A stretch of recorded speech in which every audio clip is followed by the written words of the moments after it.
चलो मैं तुमको कहानी सुनाऊं, दूर कहीं जंगल में ले जाऊं। इंसानों की बस्ती से बहुत दूर एक रियासत थी जहां सिर्फ दरख्त बसते थे। वो दरख्त बोलते थे, हंसते थे, गाते थे और सबसे बढ़कर एक दूसरे से बेहद मोहब्बत करते थे।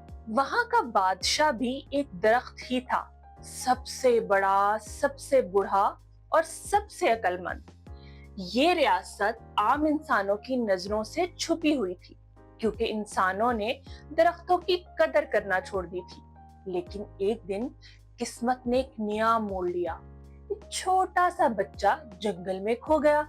वो रोते रोते घने दरख्तों वाले इलाके में पहुंचा, जहां अजीब सी खुशबू थी, पुरसकून सी फिजा थी और दरख्तों के पत्ते जैसे कोई सरगोशी कर रहे हो। अचानक एक नन्हा सा पौधा उसके कदमों में आ गिरा, जैसे खुद को पेश कर रहा हो। बच्चे ने वो पौधा अपनी नन्ही सी झोली में उठा लिया। वो नहीं जानता था कि ये दरख्तों की रियासत का खास पौधा था, जिसे सिर्फ वही इंसान ले जा सकता था जो दिल से दरख्तों से मोहब्बत करे। मासूम दिल और हाथों ने इस पौधे को अपने घर के बागीचे में लगा दिया। दिन गुजरते गए, पौधा दरख्त बनने लगा। बच्चा स्कूल से आता तो दरख्त के पास बैठता, उससे बातें करता, उसे पानी देता, उसके नीचे खेलता। दरख्त भी हर बहार में खुशबूदार फूल देता और हर खिजा में जर्द पत्तों की सुनहरी रोशनी। दोनों एक साथ बड़े होते गए। बारिश हो, आंधी हो या शदीद धूप, दरख्त कभी कमजोर ना होता, क्योंकि इसे बच्चे की मोहब्बत की ताकत पर यकीन था। लेकिन वक्त का पहिया कभी नहीं रुकता। बच्चा अब जवान हो चुका था। एक दिन उसे बड़े शहर में नौकरी की पेशकश मिली।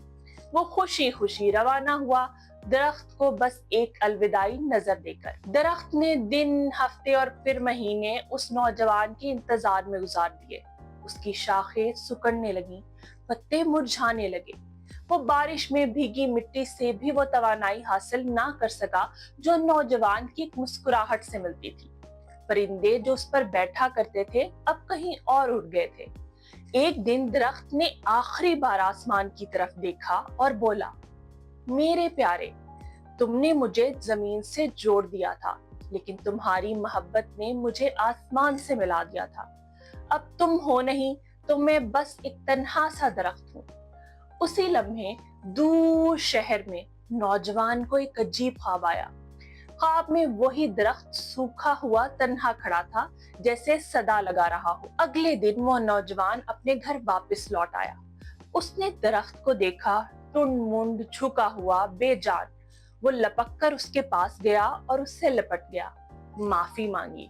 दरख्त की एक शाख ने हल्की सी हरकत की, जैसे उसने पहचान लिया हो।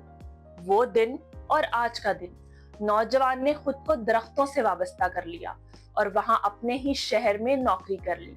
वो दरख्त लगाता, दूसरों को दरख्तों की अहमियत बताता और अपने बाग में उस खास दरख्त के साथ बैठकर अक्सर कहता, दरख्त सिर्फ ऑक्सीजन नहीं देते, वो मोहब्बत देते हैं, जिंदगी देते हैं, और अगर हम वफा ना करें तो वो खामोशी से मर जाते हैं, जैसे कोई प्यारा बिछड़ जाए।